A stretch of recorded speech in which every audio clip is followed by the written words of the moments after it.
జ్యోతిషాస్త్రరీత్యా ద్వాదశ రాశులు 12వ రాశి అయినటువంటి మీనరాశి మిత్రులారా, మీరు పూర్వభద్ర నక్షత్రం 4వ పాదం, ఉత్తరాభద్ర నక్షత్రం 1, 2, 3, 4 పాదములు, రేవతి నక్షత్రం 1, 2, 3, 4 పాదాలకి జన్మించిన మీరు మీనరాశి వారిగా పరిగణించబడుతున్నారు.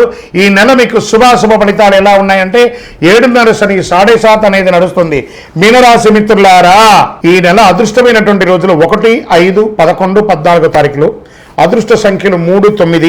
చంద్రాష్టమం 6, 8 గంటల 6 నిమిషాల నుండి 6వ తారీఖున రాత్రి, 9వ తారీఖున 8 గంటల 50 నిమిషాల ఉదయం వరకు చంద్రాష్టం ఉంటుంది. జాగ్రత్తగా ఉండండి. ఈ 2.5 రోజులు ఆరోగ్యపరంగా సంతకాలు పెట్టేటప్పుడు, వాహనం నడిపేటప్పుడు జాగ్రత్త. హనుమాన్ చాలీసా పారాయణించండి. మహాసుదర్శన మంత్రాన్ని ప్రార్థన చేయండి. ఆదిత్య హృదయం కూడా మీకు అనుగ్రహిస్తుంది. శనేశ్వరుని ప్రసన్నం చేసుకోండి. ఎలా? దేహి మే బుద్ధి వైశిష్ట్యం, దేహి మే నిత్య యవ్వనం, దేహి మే పరమ ఆనందం, దేవదేవ జగత్పతే. శనివారం వెళ్ళి ఆ యొక్క నవగ్రహాలకి మీ వయస్సు ఎంత ఉందో అన్ని దీపాలు వెలిగించండి. దైవ ప్రార్థన చేయండి. 19 ప్రదక్షిణాలు చేయండి. 48 రోజులు పూజ చేసినటువంటి అతి శక్తివంతమైనటువంటి కరుంగాలి మాలను ధరించండి. ఆరోగ్యంగా, ఐశ్వర్యంగా, విజయంగా, సంతోషంగా ఉంటారు.